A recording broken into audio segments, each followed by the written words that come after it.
Ukraine में हार का ठीकरा अब रूसी रक्षा मंत्री पर फोड़ने की तैयारी को लेकर यह बड़ी खबर है, जहां रूसी रक्षा मंत्री को संसद में तलब करने की तैयारी, साथ ही सर्गेई शोइगु से बंद कमरे में पूछताछ की भी हो रही है तैयारी। हालांकि हार पर रक्षा मंत्री सर्गेई शोइगु की जवाबदेही अब किस तरीके से तय हो सकती है, यह एक बड़ा सवाल बना हुआ है। लेकिन आज के इस हालात में कितना असर पुतिन पर पड़ता जा रहा है, इसको लेकर चर्चा करेंगे। खबर यही है कि अब सर्गेई शोइगु को राष्ट्रपति पुतिन का जो बेहद खास माना जाता है, उन्हें अब तलब किया जा रहा है, क्योंकि सर्गेई को पुतिन का उत्तराधिकारी भी माना जाता है। हालांकि ये मीडिया रिपोर्ट्स के हवाले से कहा जाता है कि उनकी अहमियत क्या है। इस बीच सर्गेई को अब सफाई देने के लिए संसद बुलाया गया है और पुतिन के लिए यह किस तरीके से एक बड़ा झटका है।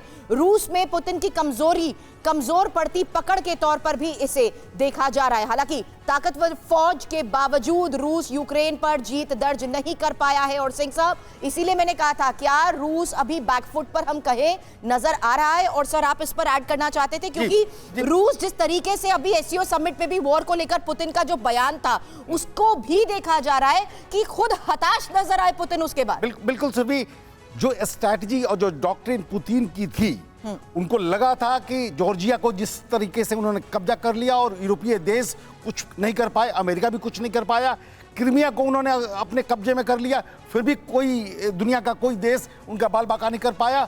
तो वही स्ट्रैटेजी के तहत वो चाहते थे कि कुछ ही दिनों में ये युद्ध खत्म हो जाएगा और यूक्रेन, लेकिन यूक्रेन ने तो सब कुछ रिकैप्चर कर लिया ना सर। बिल्कुल यही है कि यहाँ पर स्ट्रैटेजी पुतिन की फेल होती नजर आ रही है।